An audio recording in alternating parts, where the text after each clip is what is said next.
नमस्कार संदीप जी, बहुत बहुत स्वागत है आपका। नमस्ते मैम, आपके दर्शकों को भी नमस्कार, प्रणाम।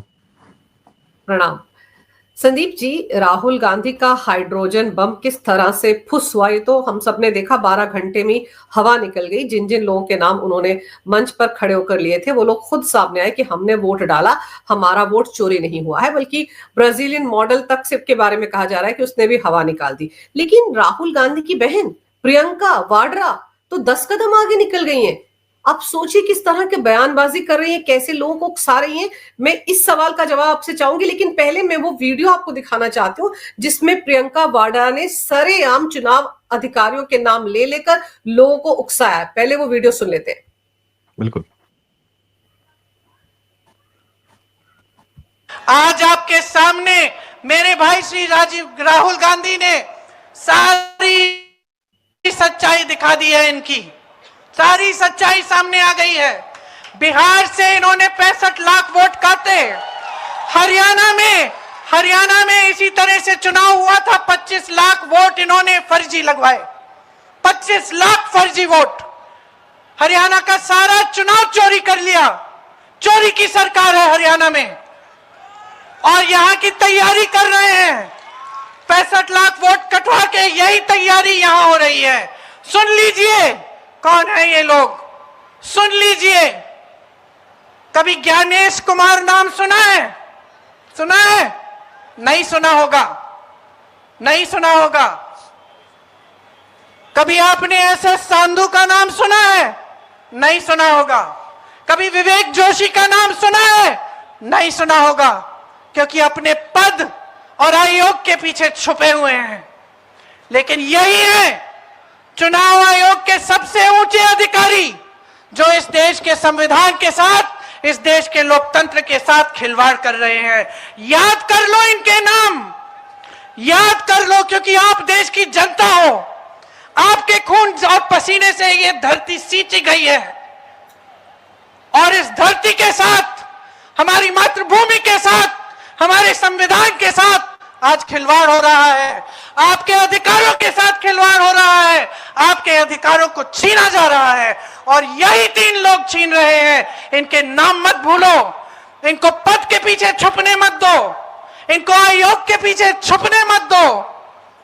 ये देश बहुत उदार है। सुन लीजिए तीनों, सुन लीजिए। ये देश बहुत उदार है। ये देश बहुत कुछ देता है। ये देश बहुत आगे बढ़ाता है। ये मां है हमारी। मां उदार होती है, लेकिन मां के अंदर दुर्गा की शक्ति भी होती है। और इस देश के साथ जो विश्वासघात करेगा, उसे ये देश भूलेगा नहीं। आप सोचते हो आप रिटायर कर लोगे, चैन का जीवन जियोगे इस तरह का घोटाला करके? तो याद रखो, याद रखो, ये देश आपको नहीं भूलेगा। आज से हर सभा में मैं इनके नाम सुनाऊंगी, और हर सभा में आपसे बुलवाऊंगी। बोलिए मेरे साथ, ज्ञानेश कुमार। बोलिए जोर से, ज्ञानेश कुमार, एस.एस. सांधू, विवेक जोशी। और याद रखिए इनके नाम, और याद रखिए कि ये देश आपका है, ये बिहार आपका है। ये कोई आपके साथ आपसे छीनने की कोशिश करे तो खड़े हो जाइए। तो बताइए संदीप जी, ये जो भाषण दिया प्रियंका वाड्रा ने, ये क्या है? ये तो सीधे सीधे चुनाव आयोग पर हमला है, धमकी है उनको। लोगों को उकसा रही है, उनके खिलाफ नाम ले लेकर नारेबाजी हो रही है कि वो वोट चोर है। इन पर तो सीधे सीधे केस दर्ज नहीं होना चाहिए? मैम, ये नेता हैं, ये सांसद हैं। कांग्रेस से नई नवेली सांसद आई हैं 2024 में, वो भी उपचुनाव जीत के आई हैं। भाई ने सीट छोड़ दी। कहाँ से आई हैं? वायनाड से। तो सांसद तो प्रतिनिधि होता है अपनी जनता का। 60% मुसलमानों की प्रतिनिधि है वायनाड की है। उन्हीं ने, वायनाड वालों ने इनके भाई का करियर बचाया जब 19 में हारे। अभी इनको नया जीवन दान दिया। तो नेता तो अपनी ही जनता की सुनता है ना, नेता चेहरा होता है। ये किसकी भाषा बोल रही है? ये मुसलमान वोट बैंक की भाषा बोल रही, जिसका देश में वीटो खत्म हो गया है पोस्ट मोदी जी। क्या करना है उसको? पहले वो सत्ता में आता था, चुनावी प्रक्रिया अभी just a recent example, Zohran Mamdani Islamic बन गया न्यूयॉर्क का मेयर। इस डेमोक्रेटिक प्रोसेस, क्योंकि वहां परसेंटेज मुसलमानों के ज्यादा नहीं है। इनकी जहां परसेंटेज हो जाती है वहां ये किसी को पूछते हैं? नहीं पूछते। बिहार में मुझे ये लग रहा है जहां पे रैली कर रही होंगी ये उन्हीं को एड्रेस कर रही होंगी। तो ये एक भाजपा को लोग वोटिंग मशीन और इलेक्टोरल मशीन ये सब बोलते हैं। नहीं नहीं नहीं, नहीं। Muslim vote bank is the biggest voting machine और इलेक्टोरल मशीन जो 24 घंटे कार्य करता है। She represents that. और अभी उनकी भाषा बोल रही कि भैया अब हम तुमको तो नहीं जिता सकते, बिकॉज तेजस्वी पे दांव लगाया, राहुल पे दांव लगाया, अखिलेश पे दांव लगाया, बस सरकार में नहीं आ पा रहा मुसलमान वोट बैंक किसी भी तरीके से। मुस्लिम नेतृत्व वहां मौलाना तकी रजा पीटे जा रहे हैं, कुछ भी हो रहा है, सब कुछ हो रहा है, बुलडोजर चल रहा है, वक्फ के कानून आ रहे हैं, इनकी संपत्तियां ली जा रही हैं। They are desperate. इस प्रियंका गांधी का जो डेस्परेशन है ये इसके पीछे के मुसलमान वोट बैंक का डेस्परेशन। अभी क्या किया बिहार में? 65 लाख वोट कहाँ गए? तो किसके कटे? हम और आप सबको पता है कि पर्टिकुलरली ये मुसलमान होंगे जो रोहिंग्या बांग्लादेशी फर्जी वोट जिनके कराए जा रहे होंगे, पुराने लोगों के नाम पे कर रहे होंगे, हर दिन पकड़े जा रहे हैं लगातार। कोई भी सत्ता होती है, कोई भी सरकार होती है, वो अपना वोट बैंक तो बढ़ाने का प्रयास करती है। मोदी जी ने लाभार्थी वोट बैंक बनाया, उनको सहूलियतें दी, तो दलित हो चाहे यादव हो चाहे ओबीसी हो चाहे सवर्ण हो चाहे कोई भी मुस्लिम, कि हाँ ठीक है कुछ काम दिख रहा है, कुछ अच्छा दिख रहा है, हमारे साथ हो रहा है, हमें बिजली मिल रही, पानी मिल रही, तो लेट्स वोट फॉर डेवलपमेंट। तो एक डिलीवरी की पॉलिटिक्स की मोदी जी ने, वो दिख रही है, तो उसमें जनता जा रही है। अब उस तरफ उसका मूड चेंज हो रहा है। डिलीवरी की पॉलिसी के अगेंस्ट में कौन सी पॉलिटिक्स होती है? रिलीजन की, जहां पे 10 लाख वोट रातों रात एक कांग्रेसी एमपी को दे दिया जाता है। और हराए किसको जाता है? बदरुद्दीन अजमल को, जो असम में सबसे ज्यादा वोटों से हारा। वो सबसे बड़ा नेता है वहां के मुसलमानों का, और सिर्फ इसलिए कि हमको कांग्रेस को सपोर्ट करना है, तो 10.5 लाख वोटों से कांग्रेसी एमपी को जिताएगा, जो रिकॉर्ड है 2024 का। जी, ये है वोटिंग मशीन। लेकिन क्या इतना बड़ा सिस्टम लगाकर, रोहिंग्या भर के, बांग्लादेशी भर के, जो आदमी डिलीवरी की पॉलिटिक्स पर वोट कर रहा है उसका काउंटर करने के लिए बांग्लादेश से बुलाकर, फिर भी अब आप जब नहीं जीत पा रहे हो तो करोगे क्या? फिर तो सड़क पे ही आना पड़ेगा, फिर तो आग लगानी ही पड़ेगी। संदीप जी आग ही तो लगा रही है। आप सोचिए, आप पीएम मोदी को टारगेट कीजिए, बीजेपी को टारगेट कीजिए, अपने राजनीतिक प्रतिद्वंदियों को टारगेट कीजिए, लेकिन आप इस सभा में आप देखिए किन किन के नाम ले रही हैं। जो तीनों चुनाव आयुक्त होते हैं, ज्ञानेश कुमार मुख्य चुनाव आयुक्त, एस संधू, विवेक जोशी, इनका नाम ले रही हैं। इनको पहचानने के लिए लोगों से कह रही हैं, फिर अपनी सभा में ये वोट चोरी नारे भी लगवा रही है। अरे तुमको नारे लगवाने तो मोदी शाह इनके नाम के लगवाओ ना, लेकिन तुम मुख्य चुनाव अधिकारियों के नामों का इस तरह से इस्तेमाल कर रहे हो सर। तो ये तो सीधे सीधे लोकतंत्र पर हमला है ना। आप क्या कर रहे हो? आप वही कर रहे हो जो बाकी देशों में रिजीम चेंज के लिए होता है, संवैधानिक संस्थाओं पर। यहाँ पर क्योंकि चुनाव आयोग चुनाव करवाता है, उसी को टारगेट करे, उसी को लेकर लोगों के मन में अविश्वास पैदा कर दो। मतलब जो भाई काम कर रहे वही बहना काम कर रही। कर क्या रही है दोनों? देश में आग ही तो लगा रहे हैं। मैम आपने एक बहुत सही शब्द का इस्तेमाल किया, लोकतंत्र पर हमला। इस परिवार को तानाशाही की आदत है, ठीक है। इस परिवार में जो सरकारी अधिकारी होते हैं वो काम नहीं करते थे, इस परिवार की चाकरी करते थे। आपको बहुत बड़ा उदाहरण देता हूँ, आपने भी देखा होगा वह वीडियो। एक यूपी में ना अखिलेश यादव का CM11 वर्सेस IS11 का क्रिकेट होता था। तो हर साल अखिलेश यादव ने मैन ऑफ द मैच जीता है, और जीतते थे और छक्के मारते थे, सब कुछ करते थे। लास्ट 2016 में जब ये क्रिकेट मैच था, IS अधिकारी ने बॉलिंग की और अखिलेश यादव बोल्ड हो गए, और उसके बाद IS अधिकारी सर पकड़ के बैठ गया कि हे भगवान ये मैंने क्या कर दिया। ये वीडियो आप लोग देखिएगा यूट्यूब पे, बड़ा इंटरेस्टिंग वीडियो है, ठीक है।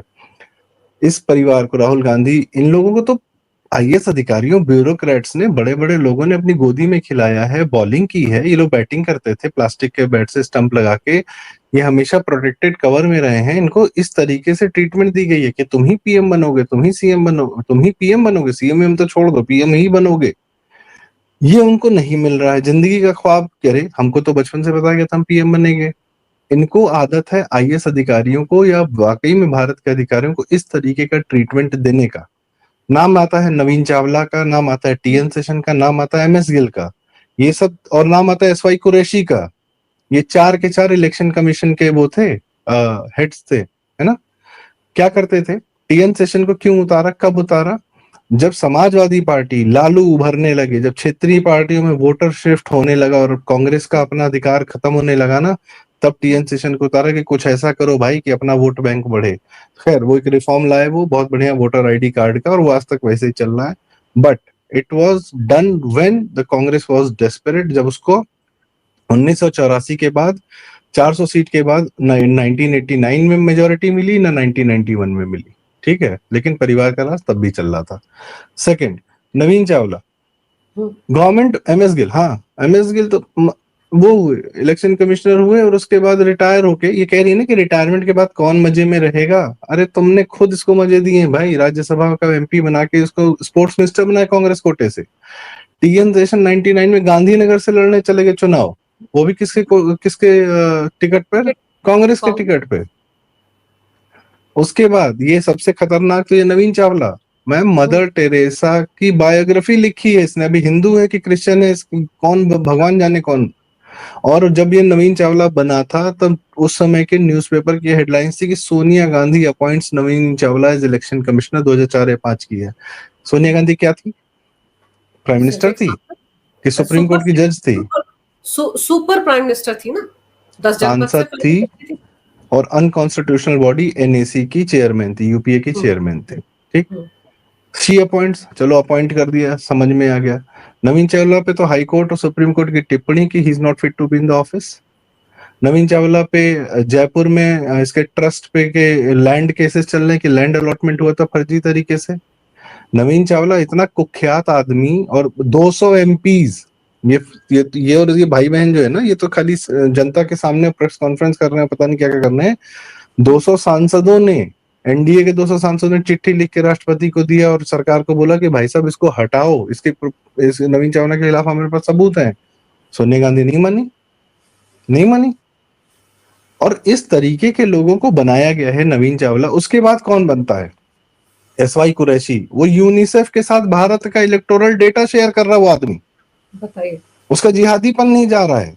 और टॉप मोस्ट इलेक्शन कमिश्नर है वो क्या कहते हैं, एक तो हामिद अंसारी को वीपी बना दो इस्लामिस्ट को, फिर एसवाई कुरैशी को इलेक्शन कमिश्नर बना दो, और ये लोग रह के करते क्या है। कोई मुसलमान जब पावर में आता है बिना एंटी हिंदू काम किए नहीं जाता, ये 100% गारंटीड है। मेरे पास एमएलए से लेकर बस सीएम और पीएम सबके डेटा है, ठीक है। तो ये लोग क्या कर रहे थे, कैसे कर रहे थे, दैट्स अनदर मैटर। और इन लोग, they have the audacity, this Priyanka Gandhi and Rahul Gandhi, कि ये कह रहे हैं कि लोकतंत्र पे हमला हो रहा है। मैम एक्चुअल बात बता रहा हूँ, ये जो तानाशाह हैं सारे के सारे, by nature, by character, by birth, इनको जब डेमोक्रेसी एकदम अपने फुल फॉर्म में दिख रही ना, उससे तकलीफ है। आज क्या है डेमोक्रेसी, निषाद पार्टी हो, राजभर पार्टी हो, सहनी पार्टी हो, ये पार्टी वो पार्टी हो, सबकी सुननी पड़ती है, भाजपा को भी और नीतीश जी को भी, सबकी। कि कोई नदी किनारे के वोट उठा ले रहा है, कोई कहीं एक क्षेत्र के कुछ वोट उठा ले रहा है, जिता सकता है कि नहीं जिता सकता है, हरा सकता है, तो आपको सबकी सुननी पड़ेगी। जमीन पर एक एक इंसान जो जिसका नेतृत्व कर रहा है, आपको सुननी पड़ेगी। विधायक बागी हो गया, विधायक को टिकट नहीं मिला तो 4000 वोट लेके जा रहा है, आपको सुननी पड़ेगी, उसको समझाना पड़ेगा। 3 दिन अमित शाह जी को पटना बैठना पड़ेगा, 3 दिन मोदी जी को बनारस बैठना पड़ेगा कि भैया क्या लोकल समस्या है बताओ तो सही। ये है डेमोक्रेसी, इससे चिढ़ है इनको। ये तो हवाई जहाज से उतरे नहीं, सीएम बदल दिया।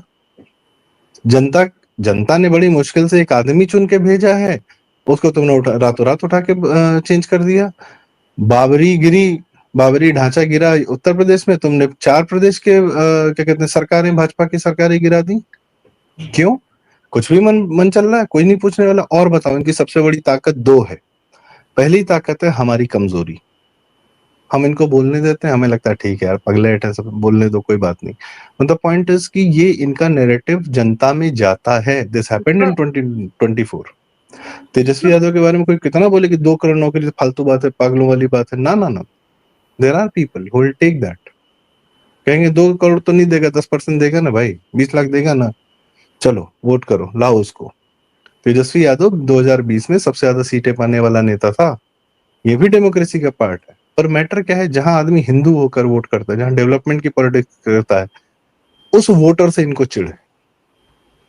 और मुसलमान वोट बैंक को तानाशाही ही करनी है, वह बस इंतजार कर रहा है अपने नंबर्स का। पश्चिम बंगाल में क्या करता है, कितने लोग को मारता है जी।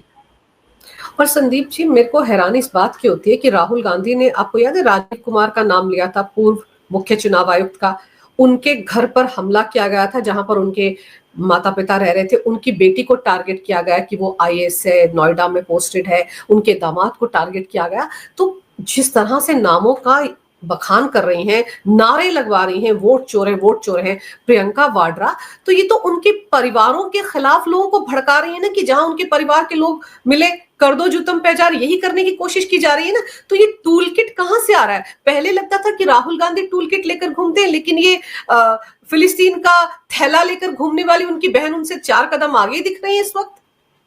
मैम, ये जो नेशन वाइड एसआईआर होने वाला है ना, जो बिहार में एसआईआर हुआ है, बिहार में 2 बार एसआईआर हुआ, 2003 में, उसके बाद 2005 में नीतीश जीते जब प्रॉपर थोड़ा सा स्क्रूटनी हुआ, और अभी जब बिहार में हुआ है, तो वो एक मेजर फैक्टर आ रहा है बिहार में भाजपा और एनडीए की वापसी जीत के लिए। बंगाल में जरूरत है, भारत में जरूरत है, हम सब जानते हैं, नॉर्मल आदमी भी कह रहा है हाँ भैया, क्यों फर्जी आदमी क्यों वोट करेगा। उस प्रोसेस को इम्प्लीमेंट कौन करेगा? Election officers. इलेक्शन ऑफिसर डरे, वो ये प्रोसेस को प्रॉपर तरीके से इम्प्लीमेंट ना करें, ये धमकी है कि जब नेशन वाइड एसआईआर होगा, एक्चुअली तो दिल्ली में जितना जो आपका हमारा main election commission of India, उसके बेसिकली ऑफिसर जो परमानेंट हो तो 300 350 है, वो तो फिर राज्य सरकारों के एम्प्लॉइज लेते हैं, कुछ लेते हैं। ये धमकी तो उनको है कि हम तुम्हें देख लेंगे अगर तुमने जो है गलती ठीक ठाक काम कर दिया एसआईआर में, अगर वाकई में हमारे वोट बैंक जो फर्जी वोटर हमने घुसाए हुए हैं, रोहिंग्या, मुसलमान, बांग्लादेशी, वॉटेवर, या जो पुराने लोग मर गए उनके नाम पे जो फर्जी वोटिंग हो रही है, अगर तुमने उन लोग को वोटर लिस्ट से हटाया या वोटर लिस्ट का प्रॉपर स्क्रीनिंग किया, तो we will get after you. और इसमें क्या है मैम, जब नूपुर शर्मा के एक कथन पर उनकी पूरी जिंदगी खतरे में पड़ सकती है, वो प्रोटेक्शन में घूम सकती हैं, तो फिर कौन सड़क पे क्या करेगा, किसको करेगा, कौन जानता है? तो कोई ना कोई तो डरेगा ना। वो तो कहेगा यार नौकरी करो चुपचाप, क्या इन लोग के चक्कर में पड़ना, नेता आते हैं जाते हैं, ठीक है। SIR is the requirement. अब इतनी चर्चा हो गई है, पता है कांग्रेस को कि जो 2-3 करोड़ 5 करोड़ बांग्लादेशी भरे हैं इन्होंने 40-50 साल में, या अभी और भरते जा रहे हैं, इस पर स्क्रूटनी होनी है। ये पाला पोसा हुआ जो बबूल का पेड़ उन्होंने बोया है, जो भारत में चुभ रहा है, भारत एक्चुअल भारतीयों को चुभ रहा है, इसे काटने की बारी आई है। तो ये कह रहे हैं कुल्हाड़ी जिसके हाथ में कि बेटा तुमने अगर एक कुल्हाड़ी मारी तो हम तुम्हारा हाथ काटेंगे, देखो कहाँ, घर पे तो रहते हो ना, कभी तो आएंगे। खुलेआम धमकी है, लेकिन इस धमकी का कुछ नहीं हो सकता इन लोगों का। क्यों? एक केस करेंगे ना आप, जुडिशरी तो प्रोटेक्शन में बैठी इनकी, हमारी कमजोरी इनकी स्ट्रेंथ है, और जुडिशरी इनका प्रोटेक्शन बन के बैठी है, वो दूसरी स्ट्रेंथ है इनकी। राहुल गांधी, सोनिया गांधी बेल पे नहीं घूम रहे, बेल पे तो घूमना छोड़ दीजिए। राहुल गांधी, सोनिया गांधी ने हाईकोर्ट, दिल्ली हाईकोर्ट में डाला था कि हमारा जो वो कौन सा नेशनल हेराल्ड वाला केस है या व्हाटएवर जो केस है, उसकी मीडिया रिपोर्टिंग नहीं होगी। उन्होंने कहा ठीक है, फैसला दे दिया कि मीडिया रिपोर्टिंग नहीं होगी। उस केस में क्या हो रहा है, तो ना मीडिया रिपोर्ट कर सकती है, सारे केसेस की रिपोर्टिंग होगी, इनके वाली नहीं होगी। ये एक दिन कोर्ट बुला लेगा सुनवाई के लिए, तो ये हजारों लोगों को लेके सड़क पे उतर पड़ेंगे। कितने स्पेशल आदमी हो भाई तुम। तो पॉइंट इज कि ये, अच्छा, ये बाहर से फंडेड लोग हैं। भारत की डेमोक्रेसी, अब मैं बताऊं थोड़ा सा, इसमें इंटरनेशनल एजेंडा भी है। मैं वही तो कह रही हूँ कि पहले लग रहा था कि भाई जो है कोलंबिया से जाकर नया टूल किट लेकर आया, ब्राजीलियन मॉडल का ख्याल उनको आ गया, लेकिन बहन भी तो उसी टूल किट पर आगे बढ़ रही है ना। राहुल गांधी 2024 के लोकसभा चुनाव में कहते थे ना संदीप जी की पूरे देश में केरोसिन छिड़का हुआ है, तीली लगाने की देर है, तो यही सब तो हो रहा है इस वक्त। ये लोग बैठ के केरोसिन छिड़क रहे हैं, बारूद छिड़क रहे हैं, और तीली तो लगेगी लगे। इंटरनेशनल एजेंडा भी है जो मेन इनको मटेरियल दे रहा है, ये सारा इंग्रेडिएंट दे रहा है। वर्ल्ड ओवर में यूएस के जो डेमोक्रेट्स हैं उनको चाइना मॉडल बहुत पसंद आता है कि यार चुनाव की जरूरत ही क्या है, एक ही पार्टी रूल कर ले, कंट्रोल कर ले, टेक्नोलॉजी है, सारी चीजें हैं, दे love it. And you will see कि कितने डेमोक्रेट्स का कितने चाइनीज के साथ में कितना ज्यादा घुला मिला हिसाब किताब है। कांग्रेस ने क्यों किया था चाइना की कम्युनिस्ट पार्टी के साथ एमओयू? किस 2008 प्रकार डेमोक्रेसी मीन्स, डेमोक्रेसी का मतलब ये है कि जमीन से उठेगा एक आदमी वडनगर गुजरात से, और एक संगठन है, उसमें कार्य करते करते वह देश का पीएम बन सकता है, जनता की आवाज बन सकता है, जनता के लिए कार्य कर सकता है। या उत्तराखंड से एक आदमी निकलेगा तो वह जो है कहीं कुछ संत हो जाता है, उसने जीवन में सोचा नहीं होता है, पर आज वो देश का सबसे बड़ा उत्तर प्रदेश संभाल रहा है, चला रहा है, अच्छे से चला रहा है, दुनिया देख रही है। इनको वही नहीं होने देना है। इनको दिल्ली के ही कुछ लोग चाहिए जो ये एक परिवार में पैदा हों, जिनको प्रोटेक्शन में पाला गया, वही पीएम बनेंगे, वही तय करेंगे। और डेमोक्रेसी से चिढ़ते हैं ये लोग, इसीलिए डेमोक्रेटिक प्रोसेस को इम्प्लीमेंट करने वाले लोगों के पीछे पड़े हैं। मोदी योगी के पीछे पड़ेंगे तो क्या होता है जनता बताती है। लेकिन उस डेमोक्रेटिक प्रोसेस को इम्प्लीमेंट करने वाले हमारे जो इलेक्शन कमिश्नर हैं, इलेक्शन की पूरी सिस्टम है, जो पूरे सिर्फ भारत में नहीं इंटरनेशनली जिन देशों को वाकई में डेमोक्रेसी चाहिए, अच्छे से चाहिए, वहां जाके भी डेमोक्रेटिक प्रोसेस को इम्प्लीमेंट करते हैं। भारत का जो इलेक्टोरल वोटिंग सिस्टम है कम से कम, और ये सिर्फ और सिर्फ इस कारण है क्योंकि इसको हिंदूज रन करते हैं, हिंदू समाज रन करता है। हिंदू समाज के कारण ये भारत में लोकतंत्र कायदे से पल रहा है, पनप रहा है और सब कुछ हो रहा है। वो भी यूरोपियन यूनियन क्या कर रहा था, उसको लेफ्टिस्ट कहीं किसी देश में लेफ्टिस्ट प्रेसिडेंट नहीं मिल रहे थे तो हटा दे रहा था, कह रहा था कि नहीं तुम्हारा यूरोपियन यूनियन, तुम्हारी क्या औकात है, तुम किसी देश के इंटरनल प्रोसेस में कैसे घुस रहे हो। लेकिन वो वहां से हटा दे रहा है कंट्रीज में।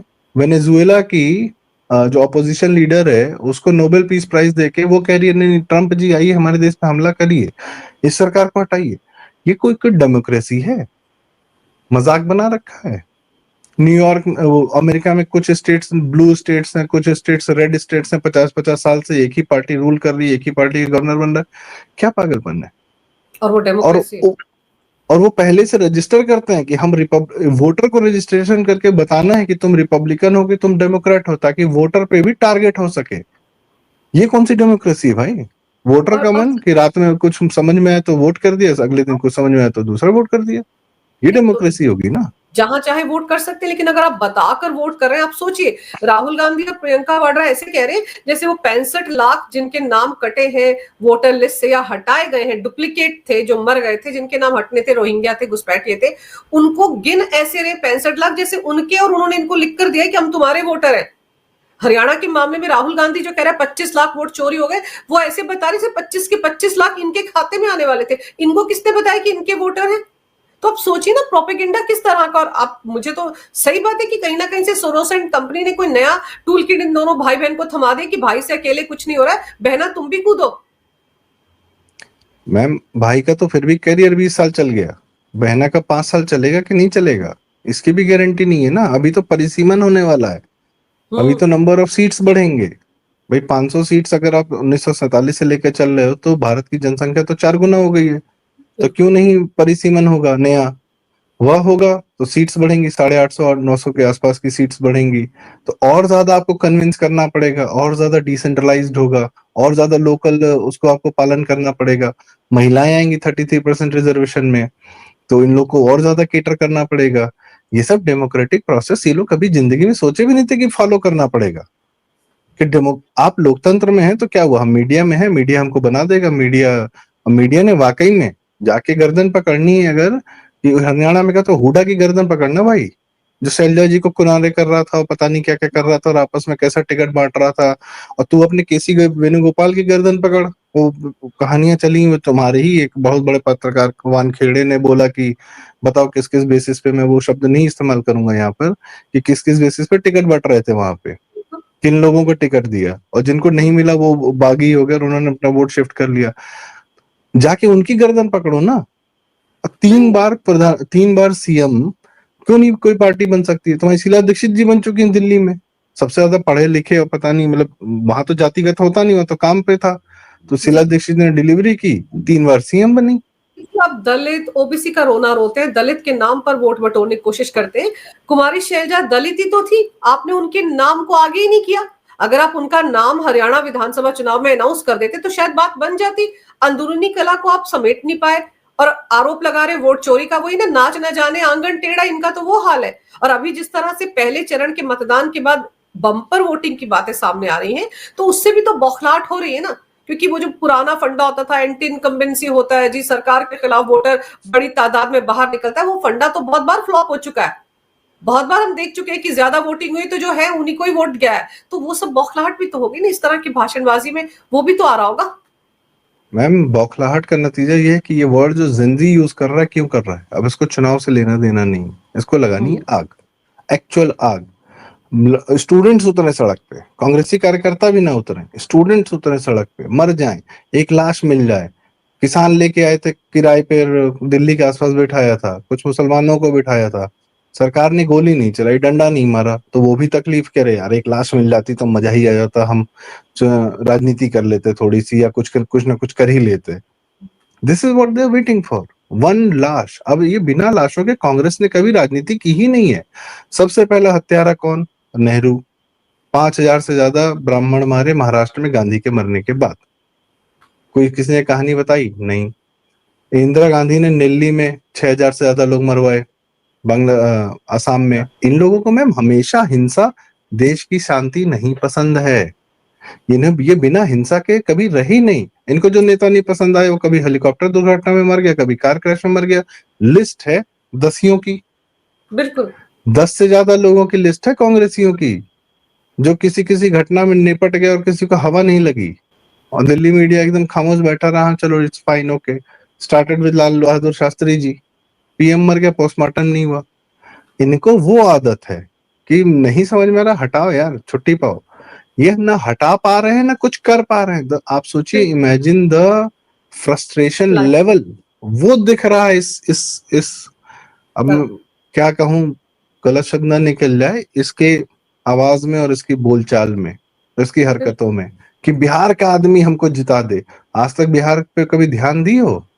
कभी दिल्ली में गई हो कि बिहारी कहाँ रहता है? अगर बिहार जीतना था तो दिल्ली में भी कभी चली जाती, संगम विहार चली जाती, बतर अस्पताल के सामने सारे बिहारी लेबर बेचारे वहां रहते हैं, जाके देखो तो सही किस हालत में रहते हैं। अब क्यों आए हैं पलायन करने? वहां पूछती, वहां जानती, करती ना काम।